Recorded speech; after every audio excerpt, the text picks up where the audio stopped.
गीता अध्याय 15 के श्लोक 16-17 में 3 प्रभु बताए हैं। ये 3 प्रभु कौन हैं? किस प्रभु की शरण में जाने के पश्चात जन्म और मरण समाप्त हो सकता है? 3 प्रभुओं में सबसे उत्तम परमात्मा कौन है? कैसा है? उसका क्या नाम है? इन सभी गूढ़ रहस्यों को जानने के लिए अवश्य सुनिए जगत गुरु तत्वदर्शी संत रामपाल जी महाराज के अमृत वचन।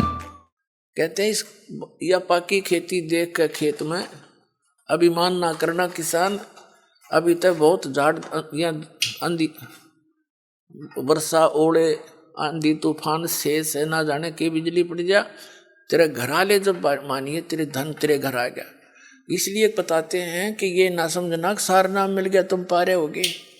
सार नाम की कमाई और मर्यादा में अंतिम श्वास तक करते हुए और एक विशेष कसक बनाओ सतलोक में जान की, तब वहां जाओगे जहाँ आशा तांबासा हुई मन कर्म वचन सुमरियो सोई। अब जो सारनाम जिसको प्राप्त हो गया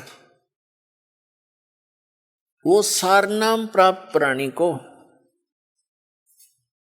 एक विशेष बेनिफिट मिलेगा।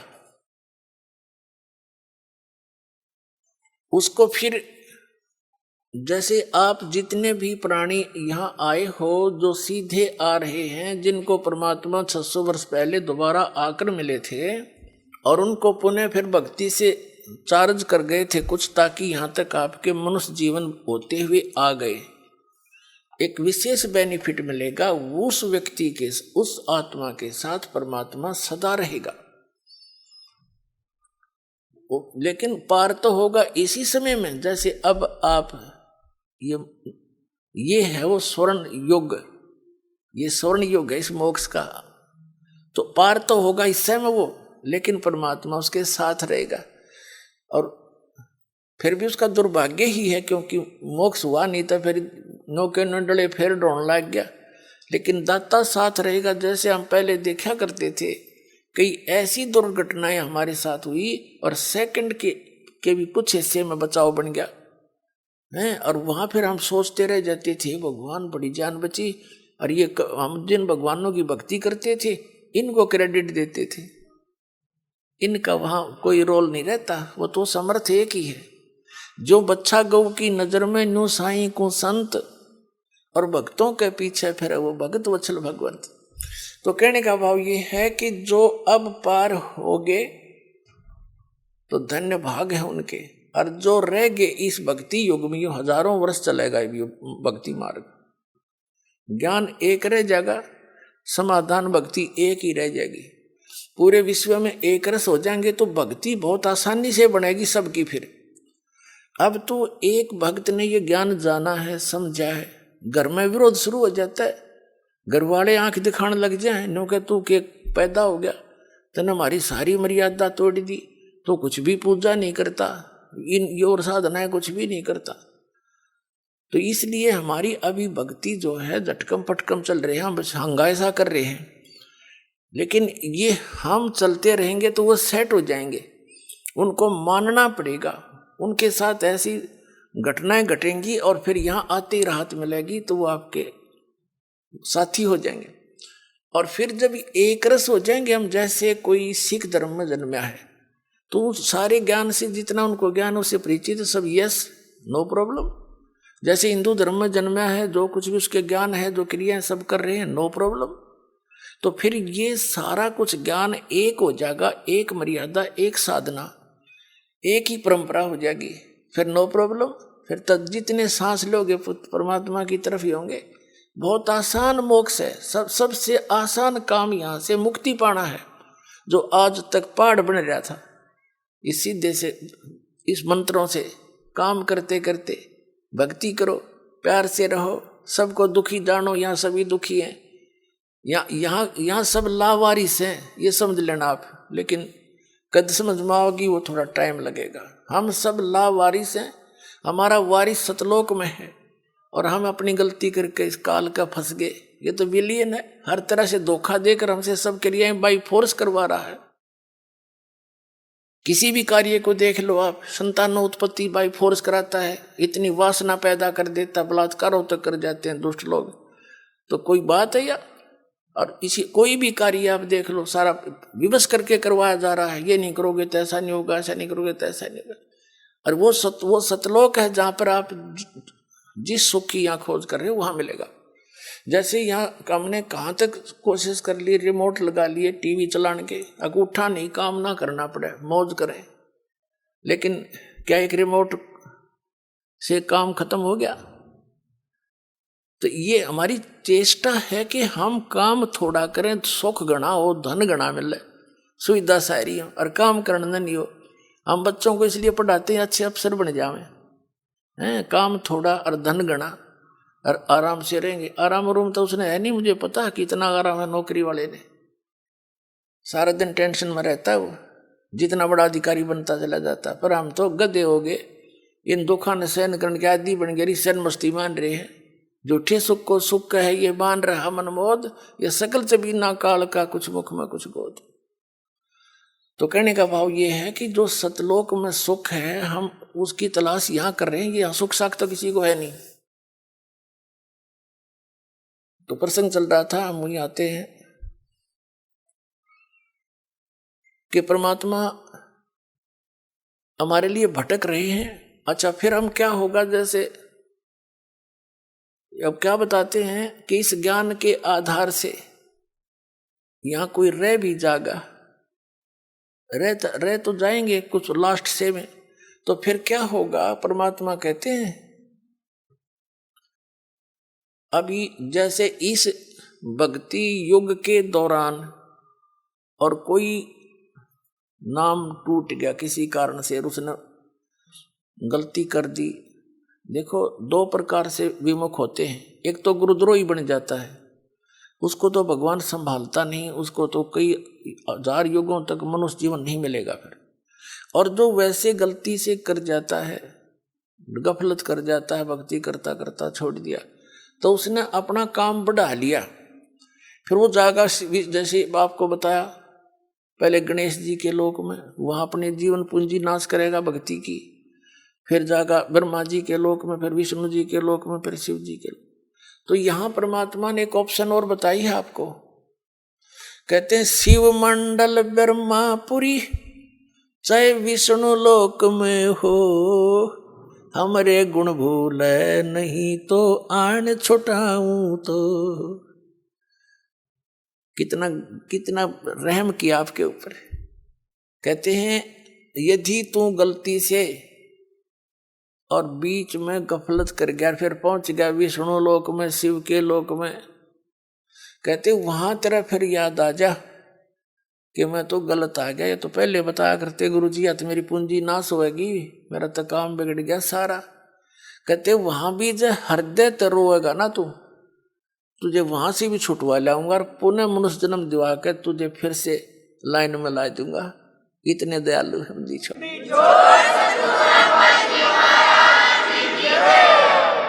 शिव मंडल ब्रह्मापुरी चाहे विष्णु लोक में हो, और हमरे गुण भूले नहीं। ये गुण है भगवान के, ऐसा दयालु है, ये कर्म करने चाहिए, इनकी पूंजी हमने यहाँ नहीं प्रयोग करनी है, ये तो हमारे साथ धोखा हो रहा है। कहते ये गुण याद रह गए वहां भी।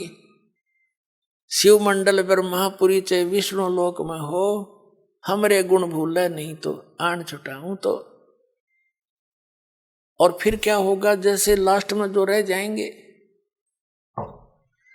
लास्ट के क्या होगा? लास्ट जो भक्ति इस कलयुग में हजारों वर्ष तक ये अब चलेगा, दाता की दया होगी, क्योंकि प्रोमिस है परमात्मा का कि इस पिछली पीढ़ी में जहाज भर भर ले जाऊंगा सतलोक में अपने बच्चा की, और वहां ठाठ कर देंगे।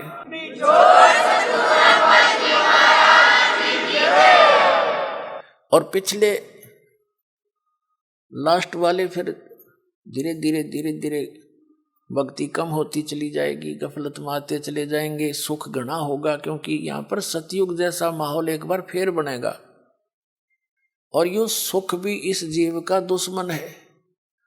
कबीर साहब कहते हैं कि सुख के माथे पत्थर पड़ो, जिसते नाम हृदय ते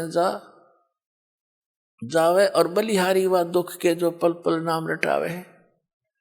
कबीर साहब कहते हैं, हमें उदाहरण देते हैं कि इस यहाँ के नकली सुख में अंधे ना होना। कबीर साहब कहते हैं आग लगाए से सुख के, जिस तो भगवान ते दूर हो जावा। ये परमात्मा ऐसा सुख ना दिए जिस तो आप ते दूर हो, और ऐसा दुख बनाए रखना जिससे आपकी याद बनी रहे। बलिहारी व दुख के जो पल पल नाम रटावे। तो इस प्रकार परमात्मा हमें अपने उदाहरण दे देकर समझाते हैं कि यहाँ क्या सुख की ज्यादा डिमांड करने की आवश्यकता नहीं है। जब सुख घना हो जाता है, ये जीव परमात्मा से दूर अवश्य होता है।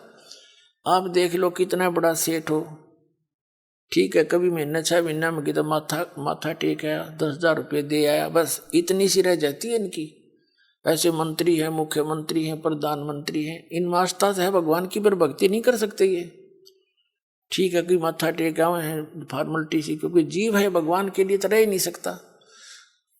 तो वो भगवान अगर इस मार्ग पर उनको लगाना चाहो, आज नेड़े भी ना हो, उन्हें तो बकवाद चाहिए। अच्छी बढ़िया बढ़िया कोठी, लंबी कार, सामने घूटी छूटी, कलबा में बकवाद करनी, तो ये छोड़नी पड़े, तो वो छोड़ नहीं सकेंगे। वो जब छोड़ेंगे जब गधे बन लेंगे फिर को मार छुटवा होगा उनकी सारी।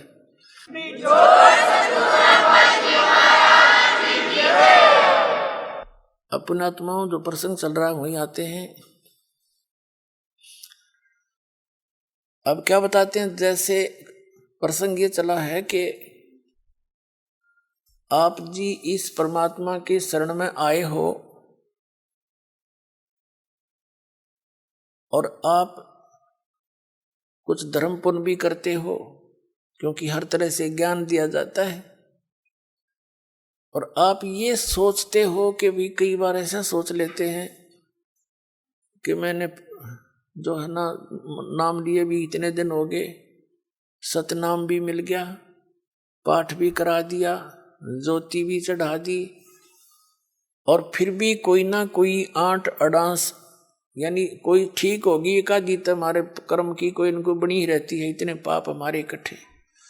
तो वो ये सोचे, कई तो ऐसे पता लगा जब अब तो इतना ध्यान नहीं रहता दास को, क्योंकि संगत ज्यादा होगी, भगवान के बच्चे बहुत हो गए।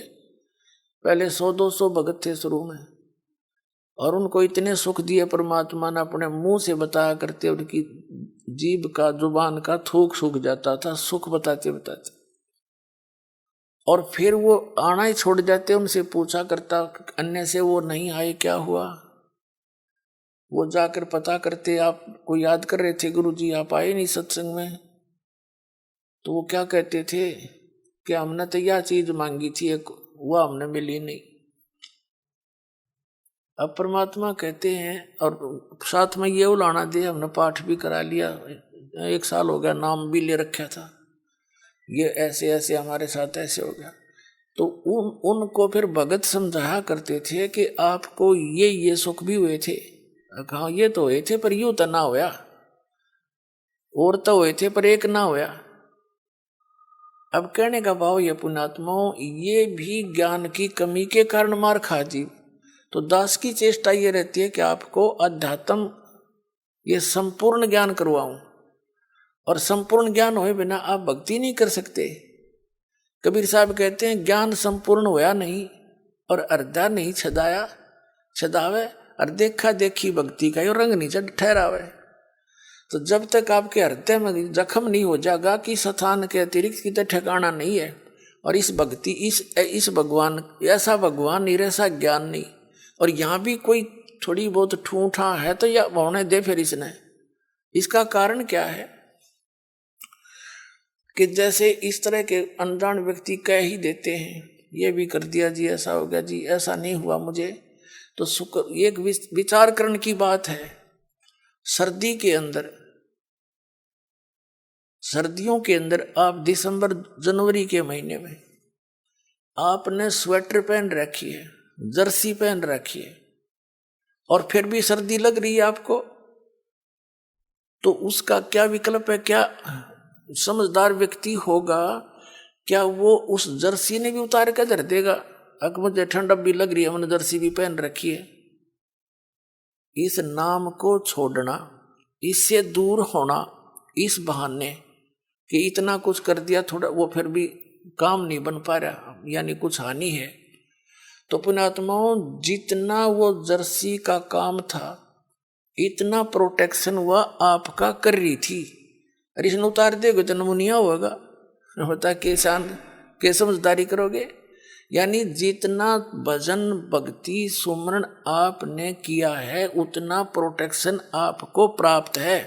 लेकिन सर्दी ज्यादा है, काना के हाथों के लग रही है तो यह लागण दे, या आपका नमूनिया नहीं कर सकती जब जर्सी ना उतारोगे तो, और ये चली जाएगी तो महीने 2 महीने में। तो कहने का भाव ये है, जितनी भक्ति धर्म धन दान आप कर रहे हो ये उतना ही आपका प्रोटेक्शन होता जा रहा है। और थोड़ी बहुत सर्दी यानी पाप कर्मों की सर्दी घनी है आपकी, और थोड़ी बहुत की तो कान कून का लगा है तो लागण दे इसने, इससे बचाव बहुत है। जब दर्शी तार दी तो नमूनिया होगा, मरेगा जल्दी, काम बनेगा। तो उसका प्रोटेक्शन क्या है? मान लीजिए जर्सी से भी सर्दी लग रही है तो कंबल ओढ़ ले, और यानी प्रोटेक्शन है बढ़ा इसका। यानी धर्म करते करते भजन करते करते भी आपके ऊपर कुछ ऐसी वस्तु फिर भी थोड़ी बहुत लगती है आपको सर्दी कर्मा की, तो उसका प्रोटेक्शन कर, भक्ति बढ़ा, धर्म बढ़ा। और द्वार धनी के पड़ा रहे धक्के धनी के खावे, 100 काल जगजोली पर द्वार छोड़नी दो। ये है इसका एक सीधा सा फार्मूला, इसने अपना के रखियो। ये आपको जो है कि वो इंस्ट्रक्शन दी जाती है सत्संग में, कहीं मार ना खा जाओ। तो इस प्रकार आप सोच विचार से चलोगे। कैसे? जैसे गीता अध्याय नंबर 7 के श्लोक नंबर 29 में क्या बताया है कि जरा मरण मोक्षाय यतन्ति ते ब्रह्म मामाश्रित यतन्ति ये ते ब्रह्म विदु ते ब्रह्म तत्व विदु और कृष्णम अध्यात्म कर्म च अखिलम। इसका सीधा सा अर्थ है कि जो प्राणी, जो साधक मेरे इस ज्ञान का आश्रय करके कि तत्वदर्शी संतों की खोज कर अर्जुन, चौथे अध्याय के 34वें श्लोक में कहा, और तत्व ज्ञान भी बता दिया चौथे अध्याय के 32वें श्लोक में कि उस सच्चिदानंद घन ब्रह्म के द्वारा अपने मुख से बोली गई जो वाणी है अध्यात्म मार्ग की, वो तत्व ज्ञान है। उसको उसमें विस्तार के साथ सब धार्मिक यज्ञों की अनुष्ठानों की जानकारी दी गई है, वो तत्व ज्ञान है। चौथे अध्याय के 34वें श्लोक में कहा कि उस तत्व ज्ञान को तू तत्वदर्शी संतों के पास जाकर समझ। उनको दंडवत प्रणाम करने से, यानी आधीनी, सबसे पहले आधीनी होती है भक्ति में। आधीनी नहीं है तो आप भक्त नहीं बन पाओगे। जैसे लड़का, जैसे कोई बच्चा मिलिट्री में भर्ती हो गया तो वहां पर उसको सारे गुर सिखाए जाएंगे युद्ध करने के, आप आपत्ति में कैसे अपना बचाव करना है, उसके सारे पिट्ठू पैठू लगा के उनकी रिहर्सल कराई जाती है, और लंबे पेट पलनियां चलाए जाते हैं कौनियों के ऊपर काफी दूर तक, ताकि ये संघर्ष करने के योग्य हो जा। और वो बच्चा आके वहां करे नहीं उन क्रियाओं को, तो उनको कौन रखेगा वहां फौज में? बाहर फेंक देंगे। तो यहाँ आप आए हो, हमने काल के साथ युद्ध करना है, यानी इस अज्ञान के साथ भी और काल के साथ भी। उससे बचने के लिए ये हमारे फॉर्मूले, दंडवत प्रणाम करे, आदि नहीं रहे, बुराई छोड़ दे। तो इन नैना नहीं करेगा तो फिर वो फौजी किसा, फिर वो भगत कैसा? तो आप जी को यहाँ रिहर्सल कराई जाती है। जब आप सतलोक जाओगे ना, यह काम आओगे आपके।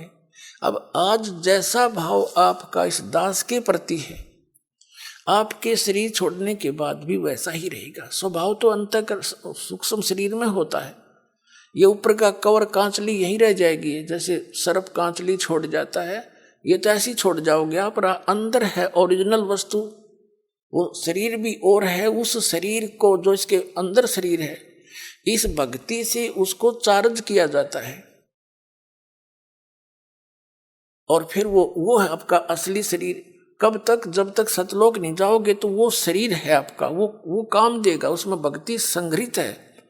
फिर जहां जहां हम जाते जाएंगे उसी स्तर के उस शरीर में, जैसे इस पहले द्वार को हम 10वें द्वार को पार करेंगे तो उसके बाद हमारा दूसरा शरीर ऊपर क्या एक कवर और उतर जाएगा। उसके बाद हम 11वें द्वार को पार करेंगे काल के लोक में, तो वहां एक शरीर का एक आवरण और उतर जाएगा। उस नीचे वाले में दूसरे मंत्र की चार्जिंग रहेगी। फिर हम उससे जाकर के 12वें द्वार को पार करेंगे, तब वो दूसरे मंत्र वाला जो कवर जिससे चार्ज है वो भी वहां भक्ति वहीं रह जाएगी। फिर केवल तीसरे नाम वाला ही वो आत्मा के साथ जागा और सतलोक में जाकर आपको तुरंत उसके ऊपर अन्य शरीर इट इज फिट हो जाएगा जो वहां के हंसों का होता है।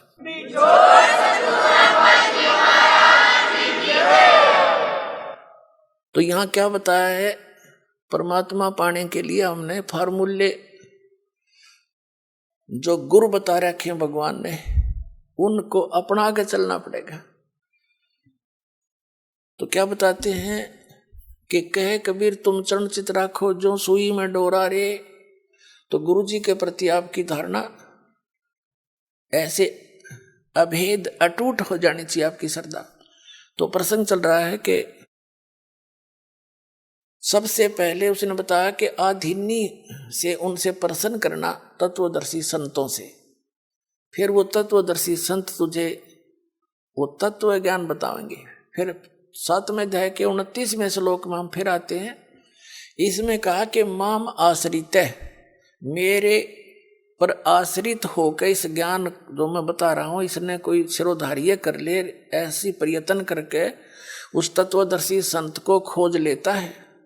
माम आश्रित है, मेरे पर आश्रित होकर जरा मरण मोक्षाए यतंती ते, यतंती ये यानी जो जरा यानी बुढ़ापे थे और मरण माने मृत्यु से, मोक्ष माने छुटकारे के लिए ही यतंती वो प्रयत्न करते हैं। तो वो कौन है? ते ब्रह्म तत्विदु, वे उस तत्व ब्रह्म को जान चुके हैं और कृत्स्नम अध्यात्म, पूरे अध्यात्म ज्ञान से परिचित है। कर्म च अखिलम, और सब कर्मों से परिचित है। क्या बताते हैं? सूक्ष्म वेद में भी कहा कि तुमने उस दरगह का मैल न देखा, धर्मराज के तिल तिल का लेखा। तुमने उस दरगह का महल नहीं देखा, तुमने उस धर्मराज के उस न्यायाधीश के दरबार का पता नहीं। वहां पर एक एक श्वास का भी लेखा है, तिल का भी हिसाब न्यारा न्यारा मिलेगा। आपने सोच भी गंदी रखी है ना, वह भी लिखी पाओगी वहां पर। और आपने सोच भी किसी का भला सोचा भी है, कर नहीं पाए, वो भी आपका गुड अकाउंट में पाओगा। क्या बताते हैं? चिट्टी पायल बाजे पैर और साहेब सुनता है सब लहर। जैसे चिट्टी के कीड़ी के कोई घुंघरू बना के बांध है पहले तो घुंघरू के बनेगा, वह पायल बनेगी किसी बाल से भी पतली। और कहते हैं उसका भी यदि थोड़ा सा शोर हो गया, यदि पहले तो उससे शोर हो ही नहीं सकता। कहने का भाव है कि अगर उसकी भी चाहे पायल का खुड़का, चिट्टी के पैर की पायल भी थोड़ी बहुत खुड़का करेगी ना, साहिब सुनता है सब लहर। कहने का भाव ये है आपकी सूक्ष्म से सूक्ष्म भी सोच को वो परमात्मा खूब सुनता है। तो कहते हैं तुमने धर्मराज का, तुमने उस दरगाह का मैल नहीं देखा, धर्मराज के तिल तिल का लिखा। आपको सत्संग में बताया जाता है कभी अपनी नियत किसी के दूसरे के धन पे या पराई स्त्री पे भूल के सपने में भी नहीं करना।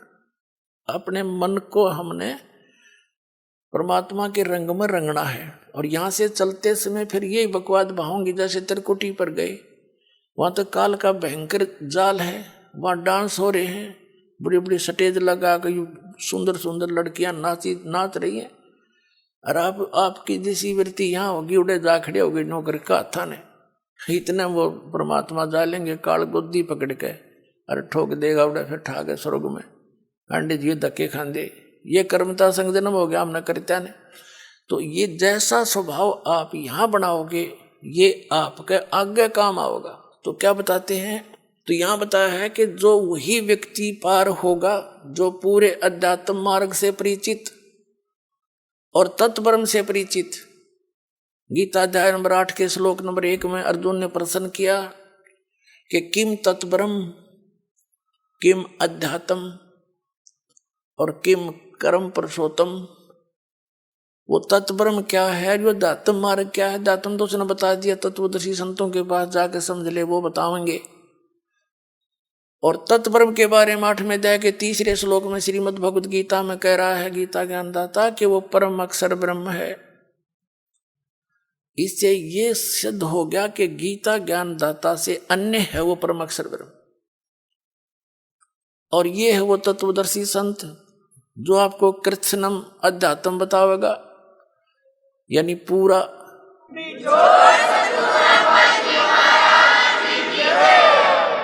कबीर साहब कहते हैं मां मुंडो उस गुरु की जिसते संशय ना जा। कहते धिक्कार ऐसे गुरु से जिसका आपका शंका निवारण नहीं होता और आपका जीवन नाश हो जाता है। तो क्या बताया है इसमें कि जो कबीर साहब कहते हैं ज्ञान संपूर्ण होया नहीं, अर्धा नहीं छदावे, और देखा देखी भक्ति का यो रंग नहीं ठहरावे। अब पुण्यात्माओं, इस भक्ति मार्ग में सबसे पहले गुरु की भूमिका होती है। और कबीर साहब कहते हैं गुरु मानुष कर जानते ते नर कहिए अंध, ओवे दुखी संसार में आगे काल के फंद। गुरु को मानुष जोग ने और करे चरणामृत को पान, ते नर नरक में जावेंगे योग योग हो समान। यानी वैसे जैसे गुरु जी को आपने एज ए गॉड ट्रीट करना है।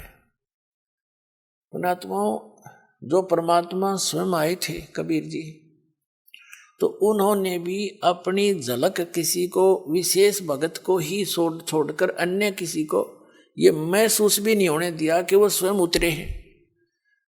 और वो खुद कहते थे वो परमात्मा भाई सतलोक में रहता है, वो सदा सुखदाई है, वो अविनाशी है, तुम वहां से आए हो, वहां जाकर ही तुम्हें सुख होगा, वहां जाने की विधि ये ऐसे है। बस वो तो स्वयं परमात्मा भी थे, लेकिन गुरु अलग होता है, परमात्मा भिन्न होते हैं। गुरु तो केवल उस परमात्मा से मिलाने वाला आपको आपका एक मीडिया होता है, उस परमात्मा से मिलाने वाला होता है। परमात्मा अलग है, गुरु अलग है, लेकिन गुरु उस परमात्मा का कृपा पात्र होता है।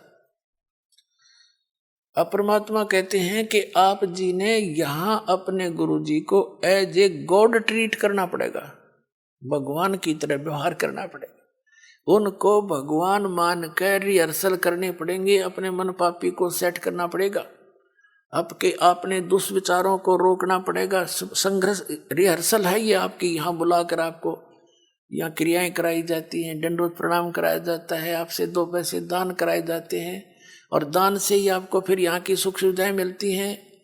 कहते हैं देते को हर देत है, जहां तहां से आन, अन्ना दिया फिर मांगते फिर यो, परमात्मा सुने नहीं कान।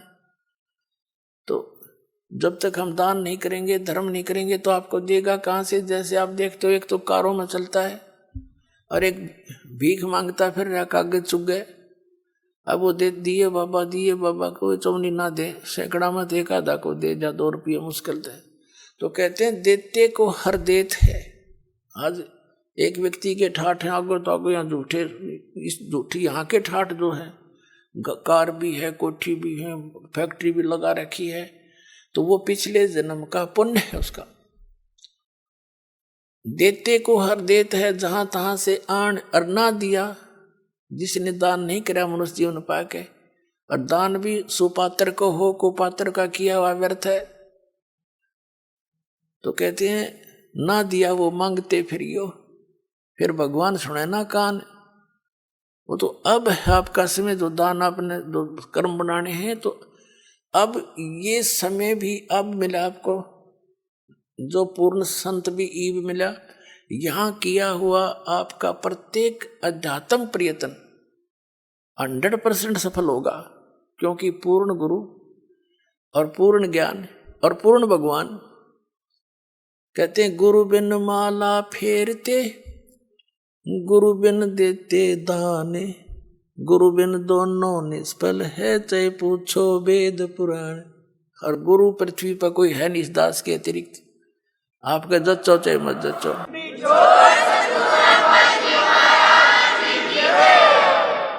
आपको यकीन हो या ना हो, ये सच्ची बात समझ लेना। बुद्धिमानों को तो यकीन हो ही चुका होगा। ये सारे दिखा दिए किसे गुरु थे। जिसको अध्यात्म ज्ञान नहीं वो टीचर किसा, जिसको अपने सिलेबस का ज्ञान नहीं वो अध्यापक कहाँ का। तो ये गुरु नहीं थे। इनके द्वारा इनको आधार मान के की हुए आध्यात्मिक क्रियाएं आपकी यूजलेस, क्योंकि वो शास्त्र विधि को त्याग कर मनमाना आचरण। तो शास्त्र अनुकूल साधना और अधिकारी इस दास को बनाया है। और अब चाहे पूरा विश्व आकर नाम ले लो, सारे पार हो जाएंगे, क्योंकि शब्द बहुत जबरदस्त शक्ति होती है। दास ने नाम दे दिया, आपने भक्ति करनी, मर्यादा में रहना, पार हो जाओगे। उसके लिए क्या बताते हैं,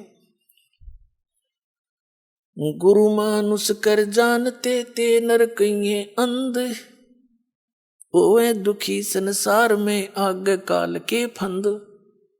जैसे इस दास के स्थान पर परमात्मा होते तो कैसे व्यवहार करते आप तो खैर आप ही जानो, लेकिन दास को पता है मैं क्या करता है। जब भी उनके सामने आता, आंखों में आंसू होते और उसके चेहरे की तरफ देखते रहते। अब उसके सामने ठीक है, अब तो हम as a Guru he deal करेंगे, अपना दुख भी रोवांगे। कहते हैं जय इब क सतगुरु मिले, जय इब क सतगुरु मिले, सब दुख आखूं रो, चरणों ऊपर शीस धरूं, कहूं जो कहनी हो। तो कहने का भाव ये है कि जैसे गुरुजी के सामने आप भगवान के पास जाते हो और आपसे गुरुजी क्या कहेगा कि भाई शराब नहीं पीना, चोरी नहीं करना, मर्यादा भंग मत करना, मर्यादा में रहना, भक्ति करना। और आप मेरे सामने आकर के झूठ बोल दोगे किसी भी पॉइंट के। भगवान के सामने आप जाते हो, झूठ बोल सकते हो? दास का तो कलेजा फट जा झूठ बोलती आना। तुम अपने आप सोच लो ना, आप किस व्यवहार करोगे मेरे साथ। जो इस दास के साथ आपका व्यवहार होगा वो भगवान के साथ माना जाएगा। दास भगवान नहीं है, लेकिन कबीर साहब कहते हैं गुरु को भगवान मानना पड़ेगा आपने। जैसे गणित के ऋण का एक प्रश्न होता है, उस प्रश्न को हल करने के लिए मूलधन ज्ञात करना होता है। वो मूलधन करोड़ों की संख्या में होता है, लेकिन वो मूलधन अज्ञात होता है। उस अज्ञात मूलधन, करोड़ों के मूलधन को प्राप्त करने के लिए, जानने के लिए, पाने के लिए मानना पड़ता है मूलधन 100 रुपये। वो 100 रुपये मूलधन नहीं होता, लेकिन उसको सपोज करे बिना वो मूलधन मिले नहीं जिसके लिए प्रयत्न हम करेंगे। तो हमारा मूलधन है कबीर साहब, लेकिन उस कबीर साहब को पाने के लिए आपने मानना पड़ेगा, मान लीजिए रामपाल कबीर साहब, एज ए ट्रीट नो करना पड़ेगा।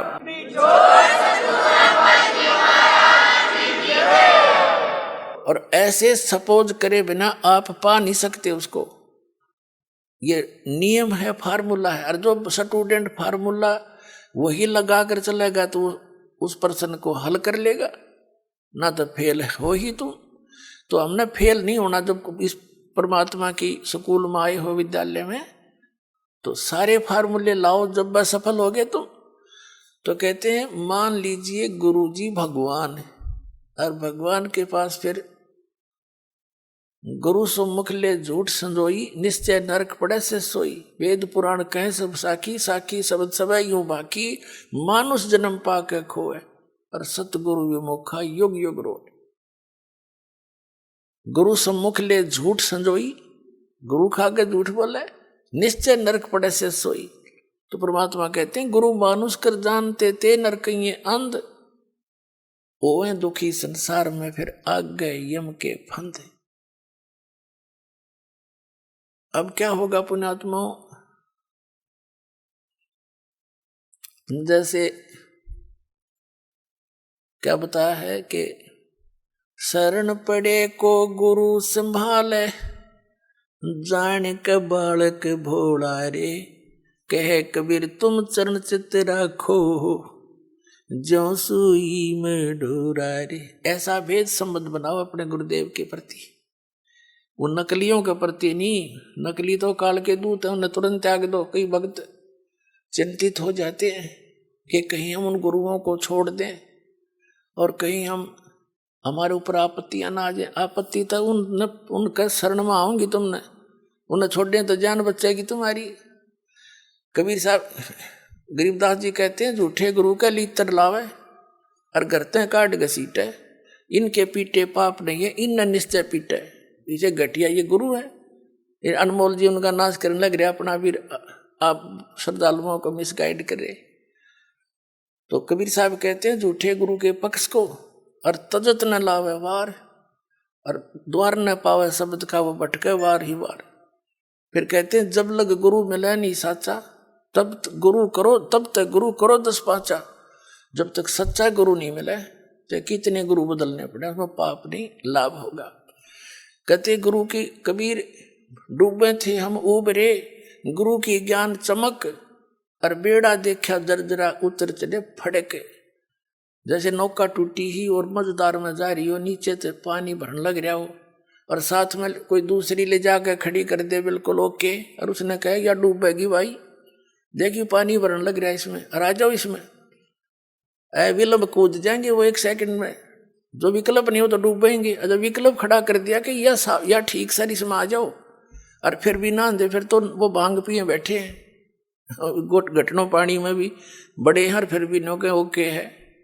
तो जो दास प्रमाण दिखा रहा है और ये नौका साथ में खड़ी कर दी कि ये है ओके इसमें आ जाओ, और यह सारी डूबेगी तुम्हारी, और अब भी उनको नहीं छोड़ रहे, उनने तो फिर नशा गणा हो रहा है, उनका क्या करें फिर हम।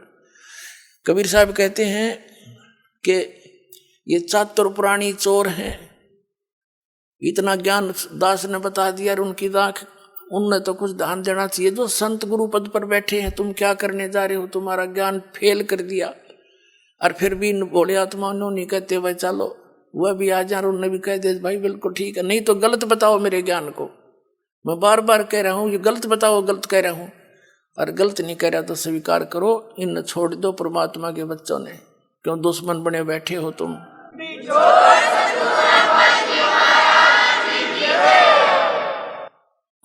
तो पुण्यात्माओं ये जो है जितने भी संत हैं, अब इनको सोचना पड़ेगा, विवश कर दूंगा, ऑनलाइन रखूंगा इन्हें जब तक ये हानि भर लेंगे। कहा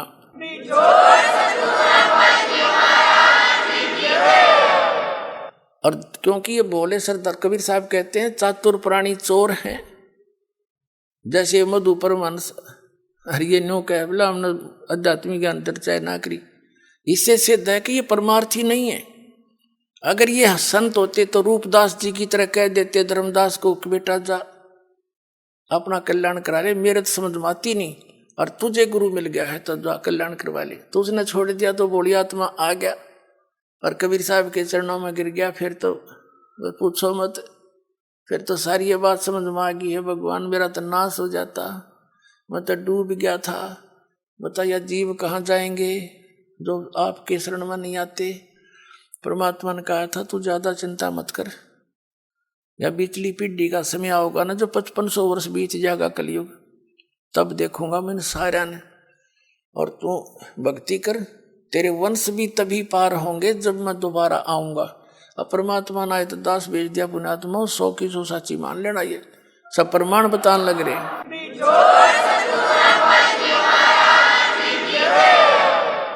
तो कबीर साहब कहते हैं चातुर प्राणी चोर हैं, मूड मुग्ध हैं ठोठ, इतने प्रमाण देख के भी जो मूर्खा के चिपके रहेंगे नकलियां के, कहते वो तो मूड मुग्ध हैं ठोठ, वो तो कति ओलंड है, देसी भाषाओं का बौड़ी बूझ है, इतने प्रमाण देख के, और फिर उनके बैठे उन्हें सतगुरु मान रहे हैं।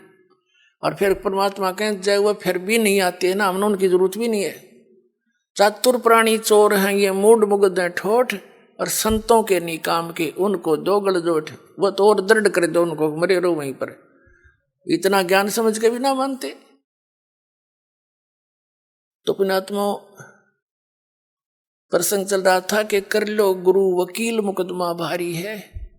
बहुत सबसे खतरनाक केस यू है आपका इस सृष्टि में कोई है तो आप काल की जेल में बंद हैं, और ये सिर्फ काल की खुली जेल है। आप ही से बच्चे पैदा करवा कर आपको एक और बंधन में बांध रहा है, और अपना करो धंधा खाओ हैं और मर जाओ, फिर गधे बन जाओ, दूसरी जेल वो कठिन जेल में भेज दिया।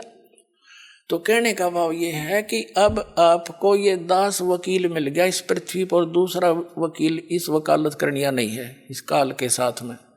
और अब आप सभी ने ये वकील करना पड़ेगा पूरे विश्व ने।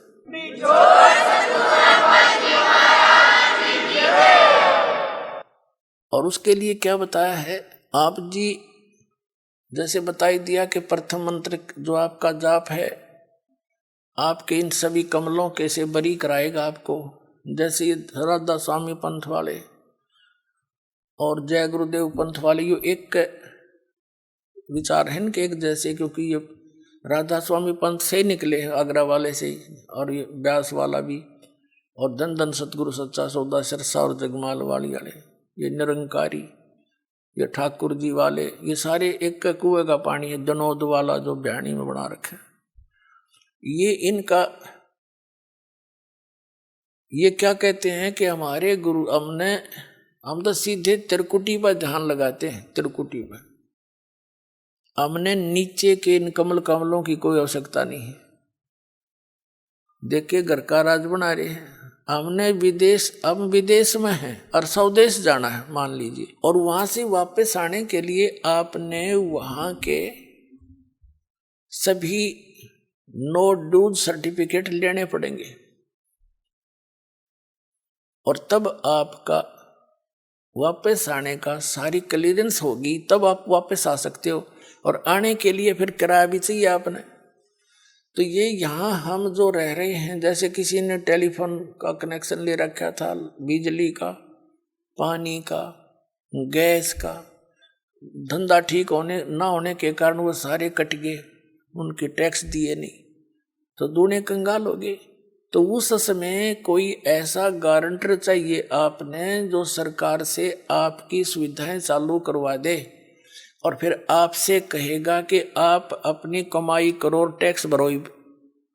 तो बहुत अच्छी बात होगी, कमाओगे तो टैक्स भी भर दोगे। तो दास आपका गारंटर बना दोबारा, आपके ये सारे कनेक्शन चालू करवा दिए, अब इनके ये मंत्र जाप करो, इनकी मजदूरी करो। या साधना है, पूजा नहीं है।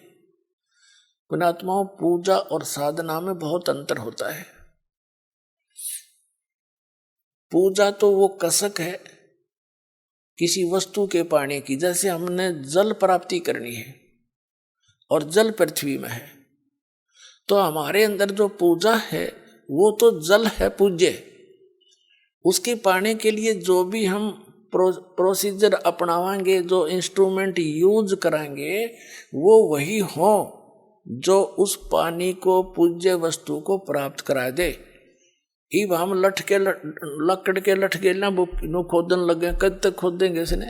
यानी जो गलत नाम है वो लकड़ के लठ से धरती खोद रहे हम, वो कभी नहीं हो सकता, वहां तक पहुंचे नहीं सकते।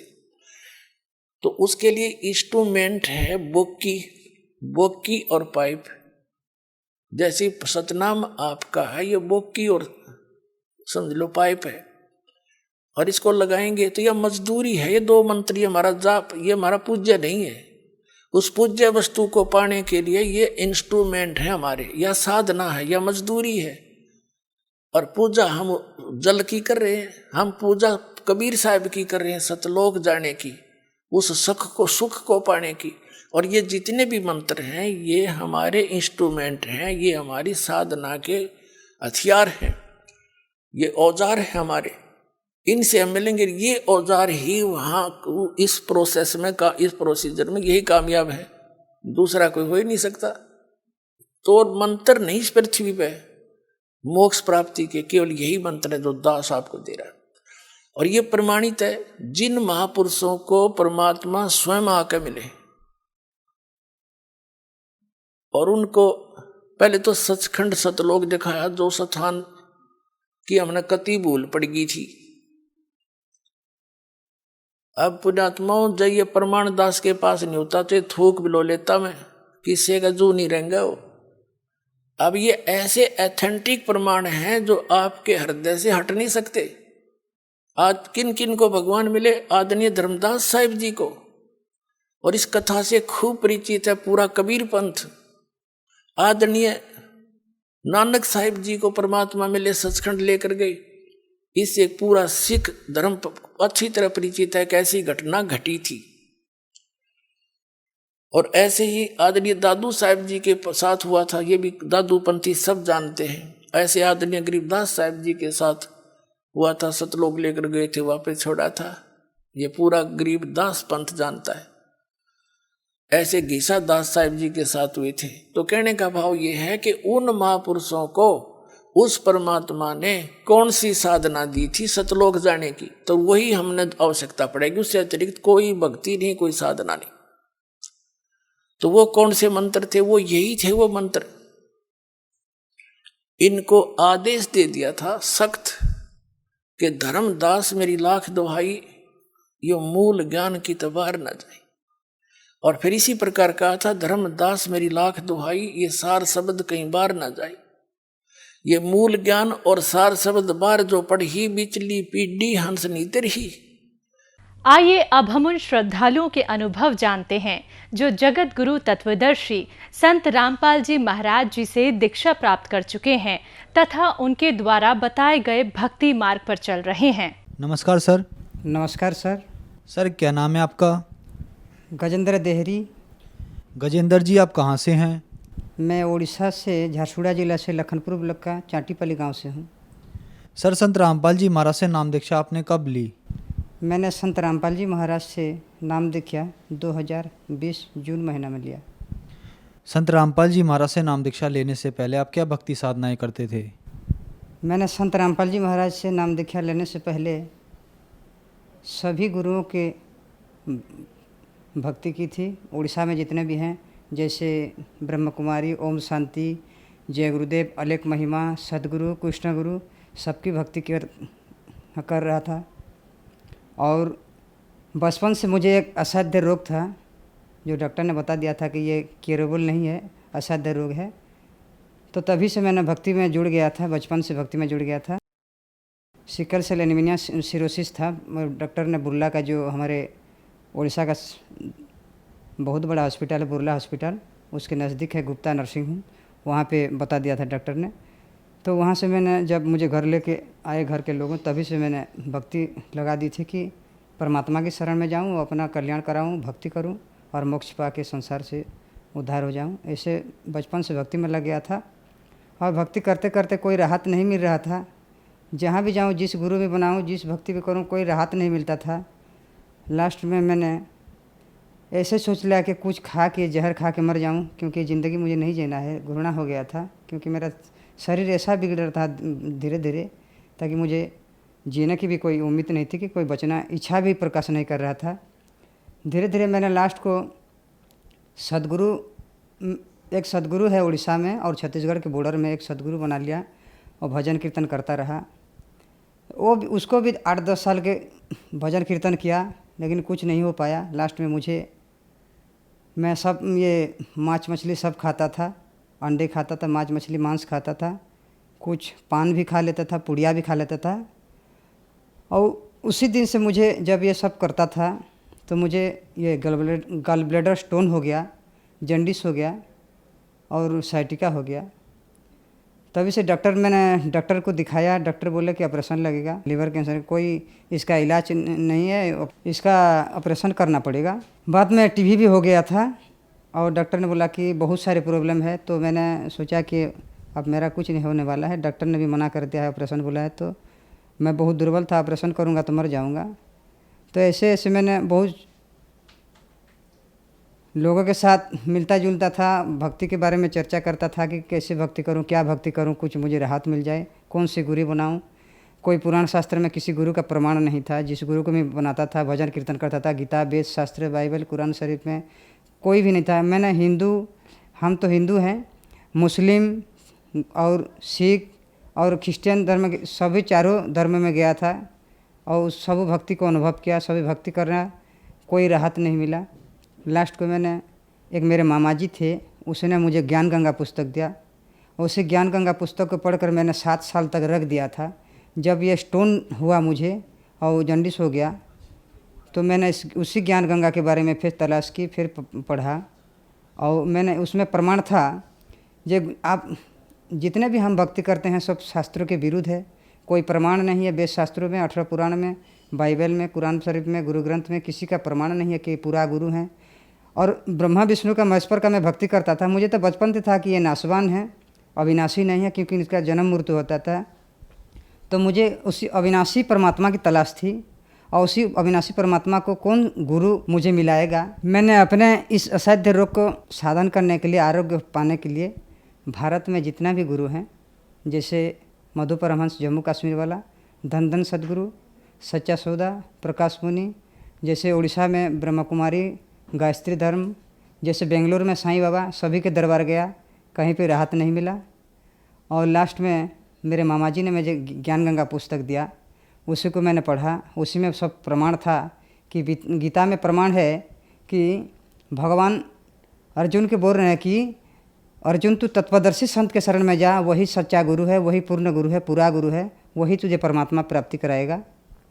और मैंने पढ़कर उसके रख दिया था। जब मुझे प्रॉब्लम होने लगा, ये बीमारी हो गया, स्टोन हो गया, ग्लब्लडर स्टोन हो गया, तभी मैंने ज्ञान गंगा बही खुला और देखा, पढ़ा और नाम लेने के लिए मुझे ज्ञान। सबको पहले मैंने परीक्षण निरीक्षण किया कि संत रामपाल जी महाराज जो हैं अवतार हैं, अभी उनके शिष्य बता रहे हैं, उसमें प्रमाण दे रहे हैं कि ये पूरा गुरु हैं, ये परमात्मा हैं और इनके शरण में जाने से सभी रोग कष्ट दूर होते हैं, सुख होता है, शांति होता है, सतलोक प्राप्ति है, मुक्त होता है।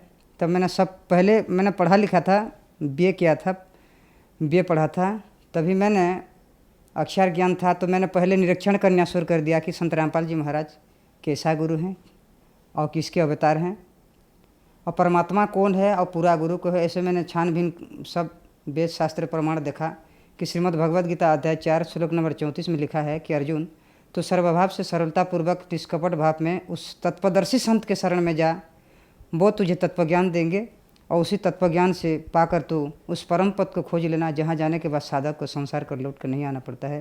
तभी मैंने गीता भी 2 टाइप का गीता मंगाया, उसमें वेरीफाई किया, उसको मिलाया कि संत रामपाल जी महाराज जो ज्ञान गंगा पुस्तक में जितने भी 18 पुराण, 4 वेद, 6 शास्त्र, बाइबल, कुरान, कुरुष से जितने भी प्रमाण दिए हैं सबको मैंने ला के मेरे पास जितने भी वेद ग्रंथ था उसमें मिलाया।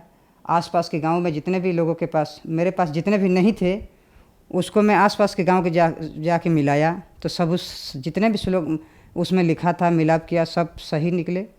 और मैंने सोचा कि संत रामपाल जी महाराज पूर्ण परमात्मा, अविनाशी पूर्ण ब्रह्म कबीर साहब के अवतार हैं, क्योंकि बाइबल में, ऑर्थोडॉक्स बाइबल में लिखा है कि कबीर ही परमात्मा है, कुरान शरीफ में लिखा है कि अल्लाह कबीर है, गुरु ग्रंथ में लिखा है कि गुरु नानक बता रहे हैं कबीर ही परमात्मा है, और श्रीमद् भगवद गीता के 13वां अध्याय में कबीर साहब का नाम है, और भगवद गीता 7 नंबर अध्याय के 9 नंबर श्लोक में भी है। मैंने सब प्रमाण मिलाया, तब मैंने ठान ली कि यही गुरु है और कबीर साहब ही परमात्मा है और कबीर साहब के अवतार हैं संत रामपाल जी महाराज।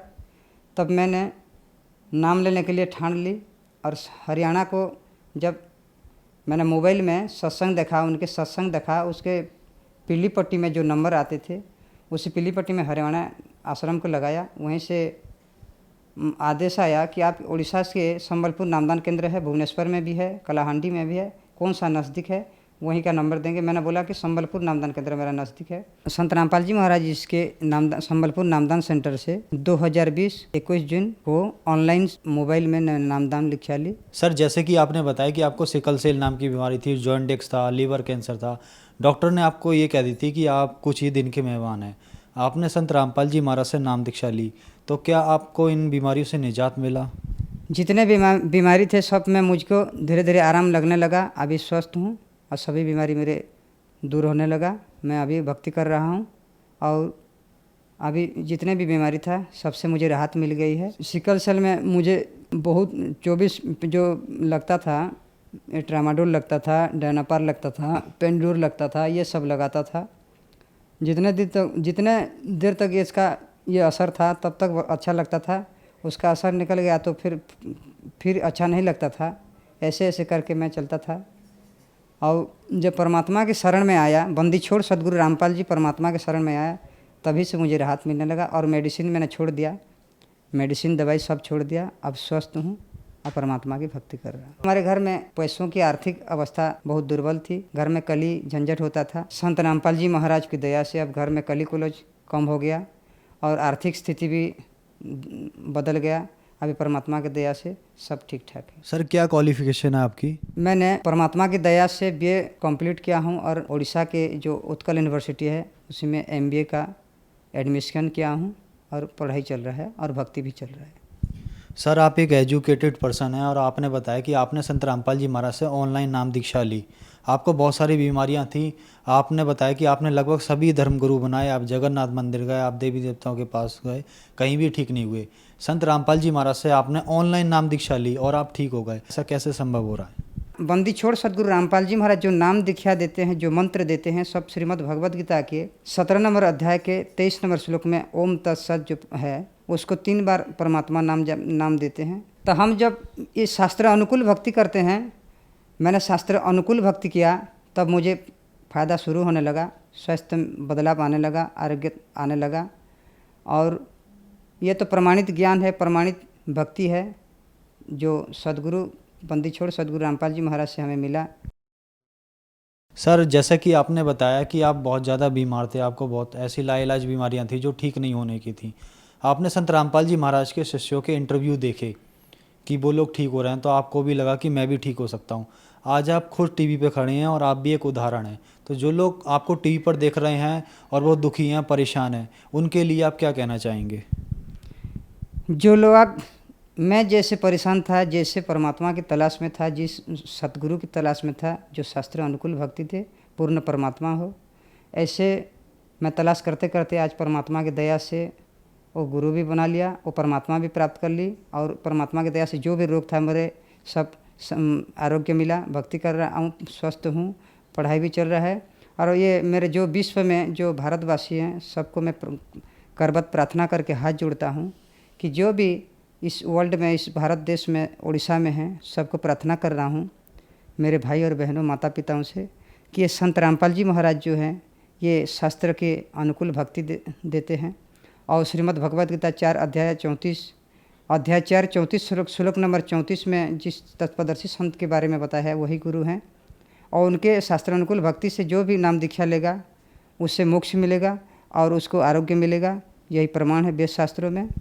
सर संत रामपाल जी महाराज से नाम दीक्षा कैसे ली जा सकती है? हमारे भारत देश के कई टीवी चैनलों में संत रामपाल जी महाराज जी के सत्संग आते हैं। नीचे में एक पीली पट्टी चलती है, उसमें आश्रमों का नंबर रहता है। उसी नंबर में फ़ोन लगाएंगे और अपने अपने नज़दीक में, अपने अपने डिस्ट्रिक्ट में जो भी नामदान केंद्र है संत रामपाल जी महाराज जी के, वहीं से अपने आपको नामदान मिल जाएगा। धन्यवाद सर। नमस्कार सर।